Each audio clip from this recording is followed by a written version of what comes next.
it's Lindsay. Welcome back to The Wandering Reader. Today I'm going to be doing my TBR for Non-Fiction November. So in case you're not aware, Non-Fiction November is a month-long initiative that's run by Olive over at A Book Olive and Gemma over at Non-Fic Books. And basically the aim of the readathon is to read more non-fiction than you would normally do within a month. So if you don't read any non-fiction at all, to read at least one book. If you read one or two a month, to try and read more than that. This is my second year of participating, and I have been anticipating this month-long challenge for a long time now. So Olive recently announced all of the challenges, and this year I think I'm going to be, I'm going to be participating in the challenges.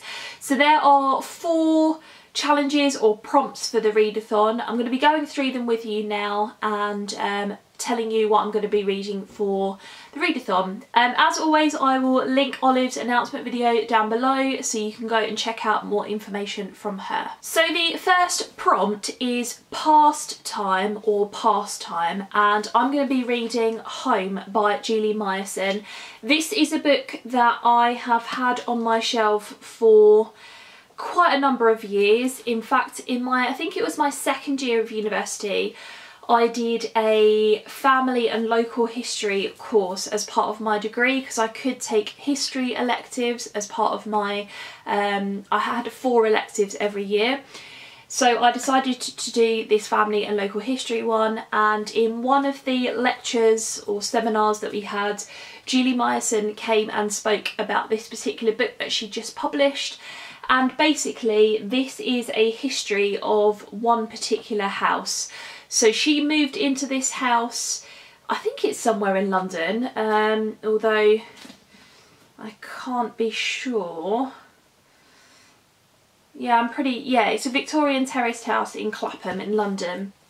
And something sparked her interest in the history of the house. I think they were doing some decorating and they ripped off some of the wallpaper, and then they found some really sort of old-fashioned wallpaper behind. I think this is what sparked her interest, and then that kind of made her think about who else had lived in this Victorian house, and she basically researched all of the different families that lived in this particular house that she was living in now, and this is like a chronology of that particular piece of research that she did. I vividly remember hearing her talk about it, and she did a signing afterwards, so she's very kindly signed it for me, to Lindsay with my best wishes, Julie Myerson, and it was just really lovely. It was the first time that I'd listened to a writer speak about their work and what inspired them and things like that, and it was just really, really interesting.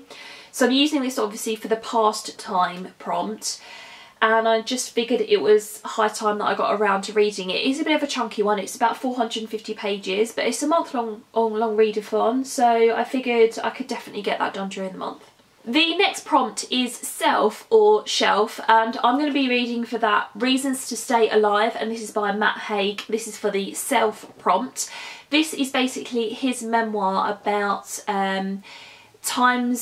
about him living through depression and things like that. So it says on the back, this is the true story of how Matt Haig came through crisis, triumphed over a mental illness that almost destroyed him, and learned to live again.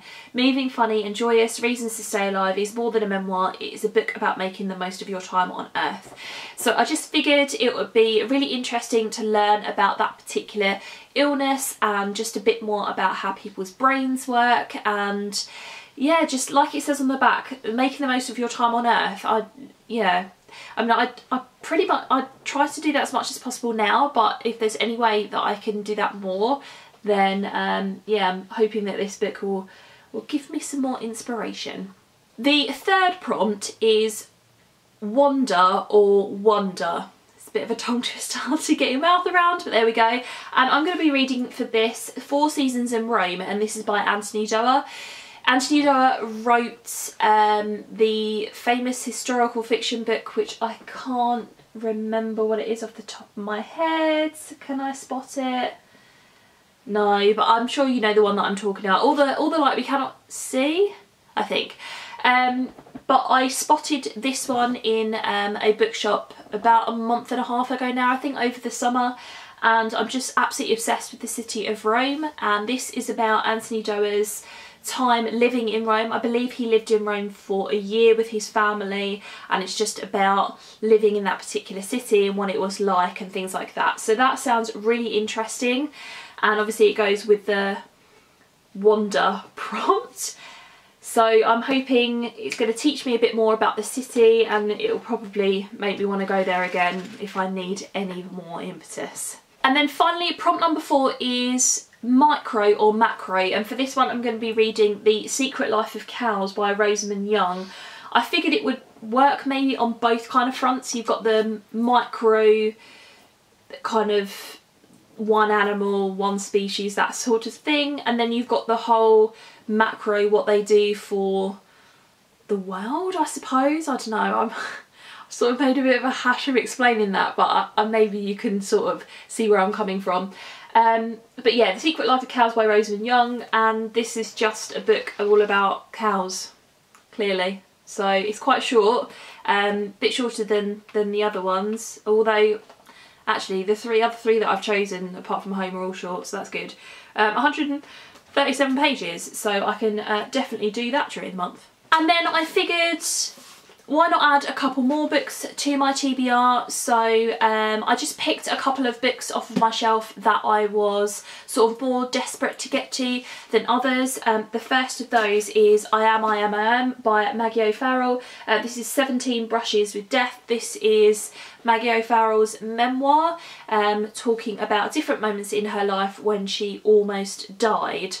I've heard such great things about it. I've never read anything by Maggie O'Farrell before, but that didn't stop me buying it, and it's not going to stop me reading it, so hopefully I enjoy this one. And then finally, another book that I picked up quite recently, Love As Always Mum, Mae West with Neil McKay. I talked about this, I think, in my recent haul. This is, Mae West is the daughter of Rose and Fred West, and they are notorious, or they are, yeah, well, they're both in prison for a series of murders of teenage girls in the UK, and it was quite a well publicised case. It was just awful. I think it was during the 90s. I think I asked myself this question before. 20 years. So what, that would make it the 90s, yeah. So yeah, I'm absolutely fascinated by stuff like this, so I figured this would be a good time to read this one too. So there you go guys, that's 6 books, which I think is pretty doable during the month. I'm probably not going to read exclusively non-fiction. I've got sort of a few audiobooks on my Audible account that I'm sort of working my way through at the moment, fiction and non-fiction, so I'll sort of see how I feel during the month in terms of what I listen to.